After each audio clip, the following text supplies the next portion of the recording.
வணக்கம் ஃப்ரெண்ட்ஸ்.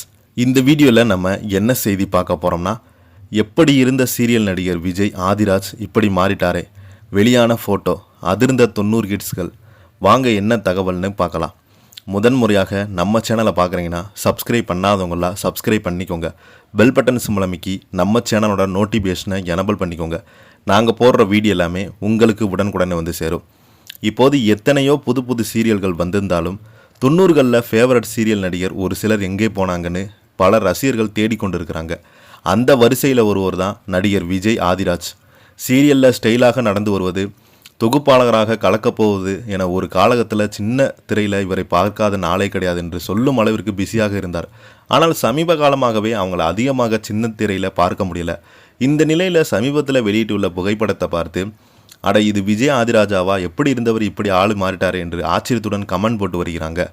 நடிகர், தொகுப்பாளர், இயக்குனர் என பல முகங்களை கொண்ட விஜய் ஆதிராஜ் 90 காலகட்டத்தில் ஆரம்பத்திலேயே சின்ன திரையில் தனக்கென ஒரு தனி இடம் பிடித்தார். அதுக்கு மட்டுமல்லாமல் சீரியல்களில் இவங்களுக்கென்று தனி ரசிகர் கூட்டமே உண்டு. இப்படிப்பட்ட சூழலில் கணேஷ், வசந்த், சித்தி, சின்ன பாப்பா, பெரிய பாப்பா, ஆனந்தம் உட்பட பல சீரியல்களில் இவர் நடிச்சிருக்கிறாரு. தமிழில் மட்டுமல்லாமல் தெலுங்கு, ஹிந்தி, கன்னடம் சீரியல்களில் நடித்திருந்தார். அதே போல் அந்த காலகட்டத்தில் விஜய் ஆதிராஜ் சீரியல் என்ற ஒரு வட்டத்துக்குள்ளேயே மட்டுமல்லாமல் தொகுப்பாளராக தனக்குன்ன ஒரு ரசிகர்கள் கூட்டத்தை பார்த்தார். சன் டிவி அப்போதான் சீரியலில் பார்த்தபோது, பிறகு விளம்பர இடைவெளியில் ஜெயா டிவியில் அல்லது விஜய் டிவிலேயோ சேனல் மாற்றினால் அங்கே அவர் நிகழ்ச்சி தொகுப்பாளராக வழங்கி கொண்டிருந்தார். இப்படிப்பட்ட எல்லா சேனல்களோடும் ஆல்ரவுண்டராக வலம் வந்த விஜய் பிரபு சின்ன திரையில் வருவதை படிப்படியாக குறைத்துட்டார். அதற்கு பிறகு புத்தகம் என்ற படத்தை இயக்கினார். இந்த படத்தில் நடிகர் சூர்யாவின் தம்பி ஹீரோவாக நடிச்சிருந்தார். ஆனால் அந்த படம் அவருக்கு பெரிய அளவில் பெயர் வாங்கி கொடுத்தது. பிறகு நடிகராக, இயக்குனராக தொடர்ந்து தனது பயணத்தை மாற்றிக்கொண்டார். இப்படியான நிலையில் தான் சமீபத்தில் சோசியல் மீடியாவில் மீண்டும் ஆக்டிவாக மாறியிருக்கிறார்.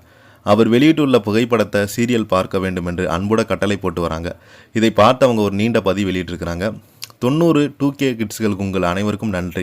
நீங்கள் காட்டிய அன்பால் நான் திக்குமுக்காடி போய்விட்டேன். என்னுடன் மீண்டும் இணைந்து உங்களுக்கு குழந்தை பருவத்தின் அழகான நினைவுகளை கொண்டு வந்துவதாக ரொம்பவே சந்தோஷமாக இருக்கிறது. அந்த நினைவுகள் உங்களுக்கு ஒருபோதும் இறக்க விடாது. இனிமேல் தொடர்ந்து உங்களுடன் தொடர்பில் இருப்பேன். 90 கிட்ஸ் மற்றும் ஆரம்பகால 2K நினைவுகள், சுவாரஸ்யமான கதைகளை பகிரப் போகிறேன் என்று கூறினாங்க. அதோடு தன்னுடைய பழைய தடயம் என்று சீரியல் நினைவுகளை பகிர தொடங்குவதாக சொல்லியிருக்கிறாங்க. அந்த சீரியல் டைட்டில் ட்ராக்கை இசையமைத்தவர் யார் என்று ரசிகர்கள் ஒரு கேள்வி போட்டிருக்கிறாங்க. அதற்கு பலமே கமெண்ட் குவிந்து வருகிறது. அதே போல் ஒரு புகைப்படத்தை பகிர்ந்தாங்க. இந்த புகைப்படம் ஒரு வருடத்துக்கு முன்பு எடுக்கப்பட்ட கொஞ்சம் டெங்கரிங் பெயிண்ட் பண்ணு தான் நாங்கள் ரெடி பண்ணிக்கிட்டோன்னு ஜாலியாக பதிவிட்டிருக்கிறார்.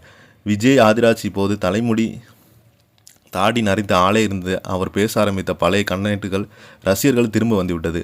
அதோடு ரசிகர்கள் வைக்கும் ஒரே கோரிக்கை, பழைய கதைகள் மட்டுமே சொல்லாதீங்க, மீண்டும் சீரியலுக்கு வாங்க என்பதுதான் அவங்களுடைய கருத்துக்களாக இருந்து வருகிறது.